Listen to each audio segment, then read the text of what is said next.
Welcome back नाज़रीन। Break के बाद खुश आमदीद। ब्रेक के बाद हमें बहुत अहम गेस्ट हैं जिन्होंने ज्वाइन किया। जी हाँ, मेरी मुराद अमीन भट्ट साहब से, जो कि चेयरमैन है सुप्रीम अंजमन ताजरान के और डिप्टी मेयर भी हैं। तो वेलकम करते हैं भट्ट साहब आपको ईद की स्पेशल ट्रांसमिशन के अंदर।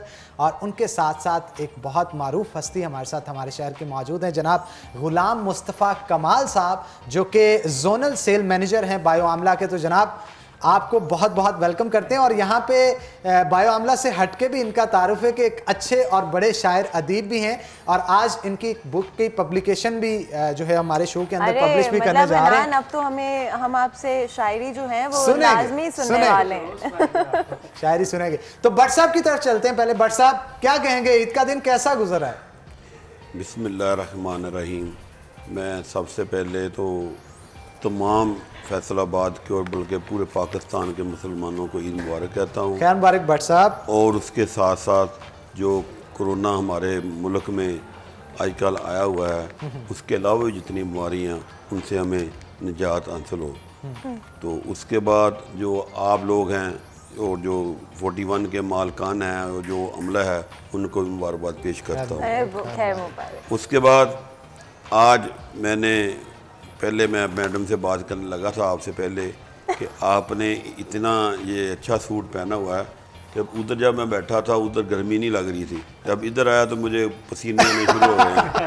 तो आपको भी ये चाहिए था कि या तो जितना इन्होंने अच्छा सूट पहना हुआ, आप भी इतने अच्छा पहन के चमकता हुआ कि मैं आज अच्छा नहीं लग रहा। तो आपने कहा कि आज अच्छी अच्छी बातें करनी है, हंसने वाली बातें करनी है। ठीक है। तो मेरी रिक्वेस्ट है कि अगर कोई आज दोबारा वक्फा हो तो आप भी इतना चमकीला सूट पहने ताकि भट्ट साहब वो लड़कियों को अच्छा लगता है, मुझे तो थोड़ी ना अच्छा। आपको भी अच्छा लगेगा, आप भी लड़की जैसे ही हैं, बेफिक्र हो जाए। नहीं, हम डेफिनेटली आपकी एडवाइस लेंगे और नेक्स्ट टाइम हनान वी हैव टू मैच। इंशाल्लाह, ठीक है। नेक्स्ट टाइम जो है ना हम आपकी बात सुनेंगे और हम मैच करेंगे। तो जी सबसे पहले आप लोगों को बहुत बहुत ईद मुबारक। आप लोगों ने हमारे लिए ईद वाले दिन वक्त निकाला, जो कि बहुत मुश्किल होता है। जी बहुत बहुत शुक्रिया आप लोगों का। हनान जल्दी से ईद के हवाले से ना मैं पूछना चाहती हूँ, कौन ज्यादा ईदी देकर आया? आपसे शुरू करते हैं भट्ट साहब, कितनी ईदी देकर आए हैं? कोई मिली भी या सिर्फ देनी पड़ी ईदी? देखिए, हम सियासी लोग हैं जी। सबसे पहले तो हम कोशिश करते हैं कि जो गरीब लोग हैं, हाँ जी, जो मुस्तक हैं जी, उनको ईद पहुंचाई जाए। वो हमने पहुंचा दी है। उसके बाद हमारे बच्चे होते हैं, हमारे भतीजे होते हैं, हमारे भांजे होते हैं, हमारी बहनें होती हैं, हमारी रिश्तेदार होती हैं, उनको ईद देकर आए हैं। तो ये 41 है। 41 से जब आप लोग बुलाते हैं तो हम बड़ी खुशी से आते हैं।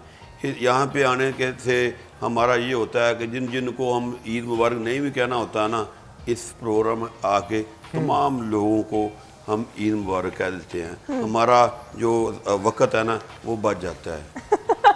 बिल्कुल वक्त काफी साहब जो है ना, मुझे लग रहा है कि बहुत टाइम को ना सही तरह से वो नाप तोल के चलते, जो कि अच्छी बात भी। Time management is very important. साथ ही साथ मुस्तफ़ा साहब भी मौजूद है हमारे साथ।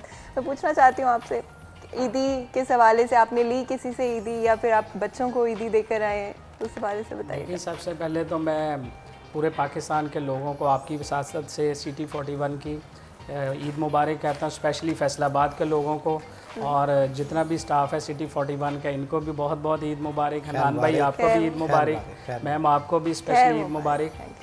तो जहाँ तक ईद की बात है कि ईदी देने का जो है वो सिलसिला हम जब बच्चे थे हमें भी मिलती थी, अब हम बड़े हो गए हम आगे देते हैं। सबसे पहले मैंने अपनी प्यारी बेटी को ईदी दी, जो मेरी बेटी है बड़ी, खैरुन्निसा।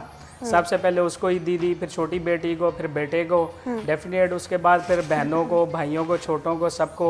ईदी का जो एक माहौल होता है बच्चों के लिए, एक ये क्रिएशन होती है कि आज ईद है, तो उस हवाले से फिर ईदी देने के बाद फिर मीठी सवैयाँ होती हैं। अच्छा। फिर दूध वाली सवैयाँ खाने के बाद फिर दोस्तों से मिलना गिलना, ये वो सारा सिलसिला चला आ रहा है। तो फिर उसके बाद आपके शो में आना था, अभी आपके बाद इंशाल्लाह जाके फिर और दोस्तों को मिलना है। बिल्कुल मिलना तो है। अमीन भट्ट साहब भी हमारे साथ मौजूद है। भट्ट साहब, ईद पे ख़ास तौर पे हस्बैंड वाइफ की ख्वाहिश होती है कि मिले जुले कुछ कंट्रास्ट के साथ या मैचिंग सूट्स पहने जाएं। आज आपने जो पहना है, भाभी जी ने भी कुछ ऐसा पहना है, मैचिंग की है आज कुछ आपने? हम हमेशा जब कहीं भी जाते शादी पे ना, हम बेगम की ख्वाहिश होती है, तो जब बेगम की ख्वाहिश होगी तो जब मुझे वो सूट देती है तो उसके साथ वो अपना सूट उसी तरह का ही तभी तो जोड़ी जचती है ना फिर। तो ये बात यह है कि मेरी तो बेशक नई ख्वाहिश होती, लेकिन मेरी बेगम जो है बहुत अच्छी है माशाल्लाह। और उसकी अपनी ख्वाहिश होती है कि मेरा जो मेरा मियाँ है ना, वो जो मैं जोड़ा दूँ ना वो वही पहने और उसमें वो खूबसूरत लगे। वैसे तो ये आप तो जोड़ा बड़े भी- खुशकिस्मत हैं जनाब भट्ट साहब जी, फिर जी, तो। जी। बात यह है कि जो बंदा किसी को तंग नहीं करेगा ना, किसी को मतलब ज्यादती नहीं करेगा, वो हमेशा खुश रहेगा। ये मेरी मतलब इर्तिकाद है कि किसी को तंग नहीं करना चाहिए, किसी से ज्यादती नहीं करनी चाहिए। ख्वाह कितना भी आपके पास अरूज आ जाए, पैसा आ जाए, इख्तियार आ जाए, लेकिन मोहब्बत करनी चाहिए सब लोगों से। कितनी खूबसूरत बात की है भट्ट साहब ने। इसी गुफ्तगू को आगे बढ़ाते ईद के हवाले से और भी इतने सारे सवाल हैं मेरे पास अनान। मैं पूछना चाहती हूँ कि हमारे स्टूडियोज़ में जिस तरह से रेसिपीज़ तैयार की जा रही हैं, क्या आप लोगों के घर में भी कोई रिवायत है, कोई ट्रेडिशन है कि घर में ये डिश जो है ईद वाले दिन ज़रूर तैयार की जाएगी? डेफिनेट देखें जी, ईद जो ईद का दिन होता है ये खाने पीने का दिन है। पूरा रमज़ानुल मुबारक आपको पता है कि सहरी से इफ्तारी तक जो है वो इंसान जो है वो उसी तरीके से रोज़े में गुजारता है। फिर ईद वाले दिन खुशी का दिन है। हमारे नबी करीम सल्लल्लाहु अलैहि वसल्लम ने इरशाद फरमाया कि ईद खुशी का दिन है। तो ईद की खुशियों में जैसे ही आपका ये दस्तरखान लगा हुआ, आपका टेबल सजा हुआ है, ऐसे ही सब घरों में लंच और डिनर में गेस्ट इनवाइटेड होते हैं। फिर तरह तरह की डिशें जो हैं ख़वातीन बनाती है, जिसमें कॉन्टीनेंटल भी होती है, चाइनीज़ डिशेस भी होती हैं। स्पेशली जो है हमारी पाकिस्तानी डिशेस हैं, जैसे अनान भाई को उस दिन मैं बता रहा था करेले गोश्त। बिल्कुल बिल्कुल तो बिल्कुल। इस तरह की जो स्पाइसी डिशें होती हैं वो फिर खाने का ईद पे ही मज़ा आता है। अच्छा जी, तो भट्ट साहब आपके घर में कोई ऐसी रिवायत, कोई ट्रेडिशनल डिश कि ये ईद पे ज़रूर बनाई जाएगी? मैडम, जब ईद के पहले दिन होता है ना, सबसे पहले तो मीठी सेवियाँ, अरे उसके बाद हमारे जो घर है मेरा, वो मेरे बहन भाई मेरी तरफ आते हैं। अच्छा। और छोटी ईद पे पाए पकाए जाते हैं। वाह वाह, भट्ट साहब है ना, तो फिर भट्ट साहब खास तौर पे पाए पाए के बट्टों लाजमी। की ये वैसे भी खुराक है। मेन खुराक जो हमारी दाल चावल है। अच्छा भट्ट साहब, ये बात सच है, ये पंजाबी में एक कहावत है कि जेदे ढिड ते वट नहीं वो बट नहीं। देखिए, ये मैं नहीं कह सकता, आप जो मर्जी कह लें, लेकिन ये मैंने मतलब सुना खाना इतना खाते हैं कि पेट भर जाता है बढ़ ना। जाता है। क्योंकि ये कि ये भी मिसाल है हमारी बट्टों की कि हमारी ढाई बसली ज़्यादा है। ज़्यादा अरे। इसलिए कहते हैं कि मोटे होते हैं, ताज़े होते हैं, हमारे सेहतमंद होते हैं। सेहतमंद होते हैं। इसकी वजह से ये हमारी ढाई ये बसली खाना पीना तो हनान पंजाबियों की खासियत है और ऊपर से फिर फैसलाबादियों की भी तो है। बिल्कुल। तो फिर ये काम जो है वो फिर चलता रहता है। ऊपर ये से काम ईद का तो- त्यौहार हो, फिर तो मनपसंद खाने बने होते हैं। क्योंकि आज तो वैसे भी वो कोविड की वजह से लोग घरों में स्टे कर रहे हैं, तो बहुत सारे लोगों का ये भी कहना है कि घरों में स्टे करने की वजह से ज्यादा खाना खाया जाता आपको पता है ना, अब हमारे किचन जो है वो भी स्टार्ट हुआ है, ईद का दिन है और हम चाहते हैं कि हम आप लोगों का जो ईद का दिन है उसको बहुत ही ख़ास बनाएं। इसी वजह से हमारे किचन में शेफ़ जहांज़ेब और शेफ़ रमशा जो है मज़े मज़े की डिशेस थ्रू आउट जो हमारी ट्रांसमिशन है वो बनाते रहेंगे। उनकी तरफ भी चलेंगे हनान और लेकिन पूछेंगे कि क्या बना। ब्रेक पहले ले गया। दिल तो नहीं करते, इतना मज़ा आ रहा होता है आप लोगों से बात ब्रेक के करने बाद में। मैं एक ब्रेक से पहले मैं आपसे बात कहना चाहता हूँ। जब मैं उधर बैठा था ना, इधर मेहमान बैठे थे, आप हर मेहमान को ये कहते हैं ये आपके लिए डिशें हैं, ये आपके लिए भट्ट डिशें साहब, हैं। ये हम आपको खिला के भेजेंगे जनाब, ये हम आपको खिला के भेजेंगे। बिल्कुल। तो हनान लाजमी छोटी तौर सी पे एक ब्रेक लेंगे। ब्रेक के छोटा सा बाद ब्रेक लेते हैं, कहीं मत जाइएगा, हमारे साथ रहिएगा।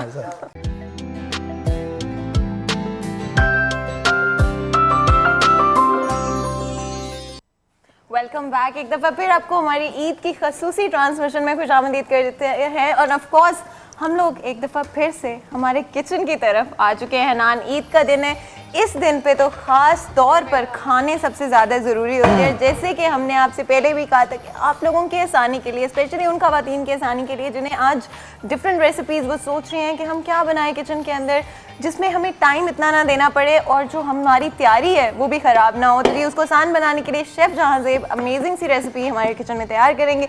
जल्दी से हनान चलें शेफ़ जहांज़ेब की बिल्कुल। तरफ। शेफ जहांज़ेब क्या बना रहे हैं? मैं वैसे आपकी हेल्प आउट भी कर रहा हूँ वेजीज को कट करने में। तो अब बन क्या रहा है ये भी साथ साथ हम बना रहे हैं पुलाव बिरयानी। पुलाव अरे बिरयानी। बिरयानी, बिरयानी तो आरब खासियत भाई है। खुश हो रहे होंगे ये सुन के ना। बिल्कुल।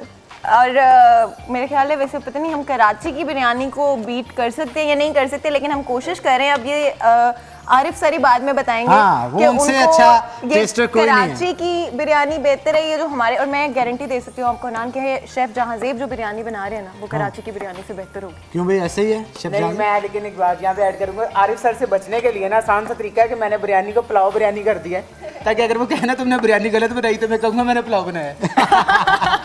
स्मार्ट जी, मूव। अब जल्दी से रेसिपी भी बता दें। अच्छा, इसके लिए इस तरह से किया था कि गोल्डन कुकिंग ऑयल गरम किया था, प्याज को ब्राउन किया, प्याज के बाद मिचल्स की लहसुन अदरक की पेस्ट डाली, उसको ब्राउन किया, फिर हाफ के जी चिकन था, हाफ के जी चिकन को थोड़ा सा फ्राई किया, फिर जो घर में पुलाव के मसाले होते हैं साबुत मसाले वो डाले हैं, उसके बाद पानी डाल दिया था, पानी का बॉयल आया तो उसके बाद मैंने इसके अंदर चावल डाल दिए हैं, साथ में नमक डालूंगा, और जब इसको बिरयानी को दम लगाना है तो जो बिरयानी के अज्जा होता है पुदीना धनिया हरी मिर्च और टमाटर वो डालेंगे और दही डाल के इसका दम लगा देंगे। अच्छा, और ये जो हनान वेजीज कट करें ये किस पॉइंट पे जो है ये जो वो वेजिटेबल add वो करें? कट कर रहे हैं ये सैलड है, कुचुमर सैलड रखेंगे हम अच्छा। बिरयानी के साथ, ये उसकी वेजिटेबल। अच्छा जी, तो ये कितनी देर दम पर रखनी चाहिए? तकरीबन 10 से 12 मिनट का दम होगा चावलों का। अच्छा बस। अच्छा, ये क्वांटिटी पे दम डिपेंड के करता है, बाद मेरे पास यकदम होगा। नहीं, फिर उसके बाद दमादम मस्कल अंदर भी हो सकता है। अच्छा, जो मेरे पास चावलों की क्वांटिटी है ये हाफ के जी है तो इसको 10 से 12 मिनट का दम लगेगा। अगर आपके पास 1 kg है क्वांटिटी डबल हो जाएगी तो दम भी उसका टाइम जो है वो डबल हो जाएगा। अरे अच्छा। जी, तो मज़ेदार सी रेसिपी जो है वो तैयार की जा रही है, बिरयानी बन रही है हमारे किचन में, रेसिपी आपको शेफ जहांजेब ने बता दी है और जी वापस आएंगे इसी के ऊपर। लेकिन उससे पहले मैं बताना चाहती हूँ कि हमारे किचन में जो भी प्रोडक्ट्स इस्तेमाल किए जाते हैं आपकी सेहत को नंबर 1 प्रायोरिटी रखकर ही चूज़ किए जाते हैं नान। एंड ऑफ कोर्स सबसे पहले बात करूंगी मैं मिचल्स की, जो आज हमारे किचन में बिरयानी बनाई जा रही है। इसके अंदर जो पेस्ट डाली गई है जिंजर और गार्लिक पेस्ट और टमाटो पेस्ट, यानी कि टमाटर की जगह आप पेस्ट का भी इस्तेमाल कर सकते हैं, वो मिचल्स की ही हम इस्तेमाल करते हैं क्योंकि मिचल्स का ना सिर्फ टेस्ट अच्छा होता है बट ऑल्सो आपकी सेहत के लिए वो बहुत अच्छा होता है। सॉसेस के हवाले से भी हनान मिचल्स ही सिटी 41 का हमारी जो ई ट्रांसमिशन है ख़ास तौर पर मिचल्स की सॉसेस का ही इस्तेमाल किया जा रहा है और केचप के बगैर कोई भी दस्तरखान इनकम्प्लीट होता है। तो जी हमारे दस्तरखान की शान बढ़ाने के लिए हमारा इंतखाब है मिचल्स की टमाटो और मिचल्स की गार्लिक जो है चिली सॉस केचप। बिल्कुल, इसके साथ साथ गोरमे कोला के हवाले से मैं लाजमी तौर पे यहाँ पे गुफ्तगू करना चाहूँगा क्योंकि सॉफ्ट ड्रिंक्स जो हैं वो आपके खाने की शान को बढ़ा देती हैं। तो ख़ास तौर पे अगर आपने सॉफ्ट ड्रिंक का इंतखाब करना है तो गोरमे कोला करें क्योंकि इसके अंदर 3 फ्लेवर्स मौजूद है, कोला फ्लेवर है, माल्टा फ्लेवर है और लेमन फ्लेवर है, जो कि बच्चे और बड़ों दोनों की पसंद पाया जाता है और खाना जो है उससे काफ़ी और अच्छा हनान हम डाइजेस्ट कैसे भूल सकते हैं कि हमारे किचन में जब भी पास्ता बनाया जाता है तो हमारा इंतखाब मारियोस पास्ता ही होता है क्योंकि मारियोस पास्ता 100% गंदम यानी कि वीट से तैयार किया जाता है। हर तरह की शेप्स इसमें अवेलेबल हैं, अनब्रेकेबल है यानी कि जितनी मर्जी दफ़ा आप डिशेस बदल लें और ये ब्रेक नहीं होगा। और इसके अलावा रेसिपी मिक्सेस भी अवेलेबल हैं जो कि स्पेशली मेरे जैसे लोगों के लिए हनान जिनको बहुत मसला होता है मसाले सही तरह से डालने में। इसके अलावा मारियोस पास्ता की तरफ से जो है एक कंपटीशन भी है जो कि मैंने इतनी दफ़ा बता दिया कि आई थिंक आप लोगों को याद हाँ, हो गया लोगों को होगा। याद है बिल्कुल। और यहाँ पे याद दिलवाएंगे हम जामे शीरी के हवाले से, किसी को भूलता तो नहीं लेकिन फिर भी हम याद दिलाते रहते हैं क्योंकि इसका जायका ही कुछ ऐसा है। कुदरती अज्जा के साथ इसे तैयार किया गया है और इसके अंदर इलायची फ्लेवर भी मौजूद है। अगर आप चाहते हैं कि आप अपने खाने की टेबल से पहले अपने मेहमानों की तौज़ा करें या खाने की टेबल पे करें मीठे पानी के साथ, तो उसके लिए इंतखाब सबसे ज़्यादा आपका करशी का जामे शीरी होना चाहिए। 2 फ्लेवर्स इसमें मौजूद हैं और इलायची फ्लेवर भी बड़ा ज़बरदस्त है। ठंडे पानी के साथ जब आप इसे बनाते हैं और इसमें जैसा कि पहले भी कहा था फातिमा कि नींबू निचोड़ लिया जाए तो इससे इसका मज़ा जो है वो दोबाला हो जाता है। तो फातिमा, इसके साथ साथ अगर हम बात करें दीगर चीज़ों की और कौन कौन सी, और हनान आई हैव टू से कि सिटी 41 और हमारा जो किचन है, चाहे वो हमारी जितनी भी ट्रांसमिशंस अभी तक हुई हैं, चाहे वो लाइव शोज हों, चाहे वो रिकॉर्डिंग्स हो, एक चीज़ है जो कि सब लोग आते ही जो है उनके हाथ में हमें नजर आती है, वो मेज़ान की अल्ट्रा रिच टी का एक कप होता है। बिकॉज इतनी अमेजिंग चाय है, बड़ी आसानी से ब्लेंड हो जाती है। चाहे आपको कड़क चाय पसंद हो, चाहे आप पसंद करते हो दूध पत्ती, तो जो भी आपका इंतखाब हो, मेज़ान की अल्ट्रा रिच टी ही सिटी 41 का इंतखाब है। बिल्कुल। और इसके साथ साथ मोइज़ गुड़ के हवाले से मैं लाजमी तौर पे गुफ्तगू करना चाहूँगा। मीठी ईद है और मीठी ईद पे मीठे का इंतखाब बड़ा सोच समझ के करना चाहिए। मोइज़ गुड़, यहाँ पे मैं इसके बारे में लाजमी तौर पे बताना चाहूँगा कि गुड़ वाले चावल अगर आप घर पे बनाना चाहें तो उसके लिए भी इसका इंतखाब बेहतरीन है। खालिस गन्ने के रस के साथ इसे तैयार किया गया है जो कि आपकी डाइजेशन डाइजेशन को इम्प्रूव करता है, और खाने के बाद अगर मीठा खाने का मन करे तब भी आप मोइज़ गुड़ का इंतखाब जो है वो कर सकते और हैं। हनान एक और चीज़ है जो कि जिसके बगैर हमारा जो दस्तरखान है, स्पेशली हमारा जो ईद का दस्तरखान है, वो इनकम्प्लीट होता है। और मैं बात कर रही हूँ रीगल नेक्टर्स की, जिसके 3 फ्लेवर्स जो है हमारे स्टूडियोज़ में बहुत ज़्यादा इस्तेमाल किए जाते हैं। और इसके अलावा भी बहुत सारे जो इसके फ्लेवर्स हैं वो मार्केट में अवेलेबल हैं, ना सिर्फ पाकिस्तान के अंदर बल्कि 27 मुल्कों में, यानी कि 27 कंट्रीज़ के अंदर रीगल नेक्टर्स को पसंद किया जाता है, और USA और यूरोप उन कंट्रीज़ में इंक्लूडेड है। इसके अलावा हनान एक और चीज़ है जो कि हमारे ऑलमोस्ट जितनी भी डिशेस हमारे किचन में तैयार की जाती हैं उसमें इस्तेमाल होता है। मैं बात कर रही हूँ गोल्डन कुकिंग ऑयल की। जनाब, गोल्डन कुकिंग ऑयल के हवाले से मैं लाजमी तौर पे यहाँ पे बताना चाहता हूँ कि इसके अंदर विटामिन्स का ब्लेंड मौजूद है, जिसके अंदर विटामिन ए, विटामिन डी और विटामिन ई मौजूद है। अगर आप चाहते हैं कि आप अपने खानों की लज्जत को 4 चांद लगाएं तो जनाब बाजार जाएं, और जाते ही सबसे पहले आपका इंतखाब होना चाहिए गोल्डन कुकिंग ऑयल, क्योंकि इससे आपकी सेहत भी बेहतर होगी और आपके खाने की लज्जत को भी 4 चांद मुझे लगता है कि हमारे जो गेस्ट है ना, वो इतने सारी खानों की बातें सुन के ना उनको भी भूख लगी होगी। तो चलते हैं फिर गेस्ट की तरफ। बिरयानी जो है वो जल्दी से तैयार हो जाए और हम उतनी देर ना खुद को डिस्ट्रैक्ट कर लेते हैं। ठीक है जनाब, चलते हैं गेस्ट की तरफ और उनसे करेंगे गुफ्तगू और जानेंगे कि आज ईद का दिन जो है हम मज़े के जो खाने उनके लिए बना रहे हैं उसके हवाले से उनका क्या कहना है। तो भट्ट साहब से गुफ्तगू करेंगे। भट्ट साहब, आपके लिए ख़ास तौर पे हम बिरयानी तैयार कर रहे हैं, और बिरयानी क्या पसंद है आपको? पसंद है। कितनी पसंद है? चावल अगर देखा जाए मसल चावल या दाल चावल तो बहुत खाए जाते हैं। देखिए, जो भट्ट बरादरी है ना, अमूमन उनके घर हर रोज़ चावल पकते हैं, चाहे बिरयानी पके, चाहे सफ़ेद चावल पके, चाहे दाल चावल पके, लेकिन हर रोज़ हमारे घर चावल पकते हैं। ये भट्टों के घर एक मिसाल है। तो जी आप बताएं, आपकी पर्सनल प्रेफरेंस कौन सी होती है? आप मतलब दाल चावल हो गए, पुलाव या बिरयानी, क्या चीज़ सबसे ज़्यादा पसंद है? दाल चावल। अरे वाह। मुस्तफा भाई से भी गुफ्तगू करेंगे, लेकिन एक छोटी सी ब्रेक के बाद, उसके बाद इनकी शायरी मैं लाजमी तौर पर छोटी सी ब्रेक लेकिन लेनी पड़ेगी। छोटी सी ब्रेक लेंगे। ब्रेक के बाद दोबारा हाजिर होते हैं। कहीं मत जाइएगा, हमारे साथ रहिएगा।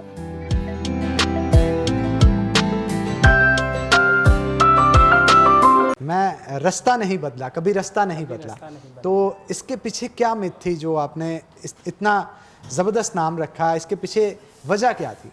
देखिए जी, अपना जब भी कोई शायर या कोई भी तख्लीकार कोई तख्लीक करता है, उसके पीछे उसका कोई थीम होता है। जैसे मैंने उस दिन भी आपको बताया था कि इंसान जो है वो जिस रास्ते पे भी चल पड़े फिर उसको रास्ता नहीं बदलना चाहिए। हाय, क्या बात है। जैसे मंजिल 100 कदम पे होती है, एक कदम उठाएंगे तो मंजिल जो है आपके 99 स्टेप पे रह जाएगी। अरे यार, आप उसी तरफ गामजन रहे, तो यही इसके पीछे थीम है कि कभी रास्ता नहीं बदला। तो इसके में से कुछ शायरी भी हमें सुनाए ना? मैं बिल्कुल आपको सुनाऊंगा। इसमें पहले तो इसका कवर प्लीज अगर मुझे आप दिखाएं।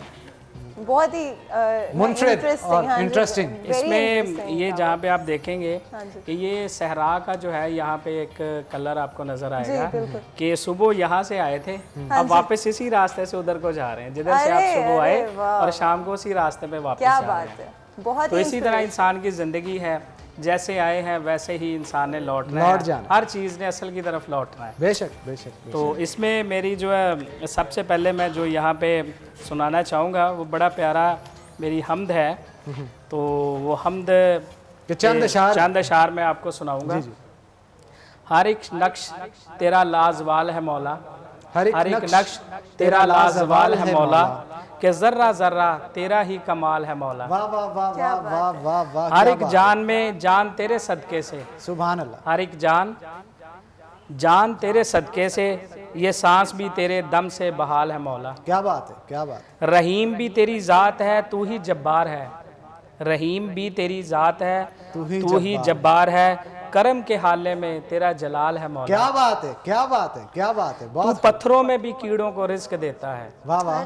तू पत्थरों में भी कीड़ों को रिस्क देता है, हर एक अब्द का तुझको ख्याल है मौला। वाह वाह। यानी कि हर इंसान का अल्लाह को ख्याल है, जितने भी कायनात में लोग मखलूक हैं। तू बेनज़ीर है, तेरी कोई नज़ीर नहीं। वाह वाह। तू बेनज़ीर है, तेरी नज़ीर कोई नहीं, मिसाल क्या कि तू बेमिसाल है मौला। वाह वाह वाह वाह वाह, क्या बात है। मां नजूम फल्क सब हैं तेरे हमदो सरा, ये कायनात तेरा ही कमाल है मौला। क्या बात है, क्या बात है, बहुत खूब जनाब, बहुत खूब, बहुत ज़बरदस्त शायरी, बहुत ज़बरदस्त शायरी। जी मैं पूछना चाहती हूँ बिकॉज बहुत सारे लोग हनान टैलेंटेड होते हो आप आर्ट्स के अंदर बट आप आर्ट्स को परस्यू नहीं करते हो। तो मैं आज का दिन है, ईद का दिन है, खुशियों का दिन है, मैं चाहती हूँ कि शायद बहुत सारे ऐसे लोग जो कि आर्ट के लिए पैशनेट हों लेकिन उस तरफ जाना ना चाहते हो। तो मैं जानना चाहती हूँ कि आपकी क्या जर्नी थी, क्या पॉइंट था आपकी ज़िंदगी में जहाँ पे आपको लगा कि मैं आर्ट्स की तरफ जाना चाहता हूँ, मैं पोइट्री जो है वो लिखना चाहता हूँ। ये एक्चुअली पोइट्री इंसान खुद अगर चाहे मैं लिख लूँ तो ऐसा पॉसिबल नहीं है। अच्छा, ये तो अल्लाह की तरफ से इंसान के अंदर होती है कि इंसान जो कुछ ज़माने के अंदर देखता है अपने गिरदो पेश, उसको फिर वो कोशिश करता है कि इसको मैं एक पेपर पे लेके आऊँ, जी। इसको मैं वो तख़य्युलात की दुनिया से बाहर निकालूँ।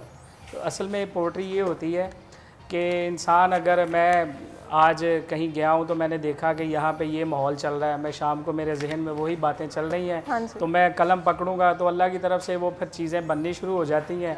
तो इस तरीके से फिर शेर व शायरी होती है। तो जी पहली पोइट्री कब लिखी, पहली शायरी कब? ये सब काफ़ी अर्सा पहले की बात है। कुछ मसरूफ़ियत की ज़िंदगी में ऐसी मसरूफ़ियत चल रही हैं कि लिखना भी चाहा लेकिन लिख नहीं पाया। लेकिन मुझे याद है कि मैंने आज से कोई 20 साल पहले की बात है, या 18 या 20 साल पहले की, जुमे का दिन था, तो मेरे जहन में एक नात आई। ऐसे मुझे अच्छी तरह याद है कि मैं अपनी वो सीढ़ियों में ड्राइंग रूम में निकला तो टीवी लॉन्च में बैठा, तो वहाँ पर मैंने ना एक नात के 2 अक्षर मेरे जहन में आए, वो मैंने उसी वक्त लिखे। जब फर्स्ट टाइम जब मैंने लिखा, वो मैं लिखता गया तो मेरी आंखों से जो है ना बरकत आ रही होगी, आंसू जारी हो गए, वो यहाँ तक कि उसके 8-10 शेर बन गए। क्या बात। वो उसके बाद फिर मेरी ज़िंदगी की मसरूफ़ियत कुछ ऐसी थी कि मैं नहीं उस पर तवज्जो दे सका। फिर कुछ अर्सा पहले फिर मैंने वो ही निकाली, मेरे पास आज भी वो पेपर्स पड़ा हुआ है, वो लेड पेंसिल से मैंने लिखा था। तो मैंने फिर वो कहा चले जी इस पर ना मैं कुछ लिखने की कोशिश करता हूँ इतने अरसे बाद। फिर वो मैंने लिखा, मेरे उस्ताद हैं या चातिफ साहब, मैंने उनको दिखाया तो वो उन्होंने मेरी तरफ देखा, फिर वो देखा, कहते ये कब लिखा? मैंने कहा सर ऐसे ही मतलब लिखना चाह रहा था, लेकिन ये उन्होंने मुझे ताकीद की कि इस पे आज से लिखना शुरू करो। बिल्कुल, और क्या ये बात सफर है, इसी तरह बहुत जारी ही रहे आपका, बिल्कुल हमारी तो जारी यही रहे। दुआ है। बहुत शुक्रिया जनाब आज के शो में आपका आने के लिए, आपने हमारे जो स्टूडियो है उसको शान बख्शी। वंस अगेन बहुत शुक्रिया आज के शो में आने के लिए। इसी के साथ नाज़रीन एक ब्रेक लेंगे, लेकिन ब्रेक के बाद शराज जो हैं ख़ास तौर पे एक नए गेस्ट के साथ उनके घर पे मौजूद होंगे, उनसे भी गुफ्तगू करेंगे। तो एक छोटी सी ब्रेक लेंगे, ब्रेक के बाद दोबारा हाजिर होते हैं, कहीं मत जाइएगा, हमारे साथ रहिए।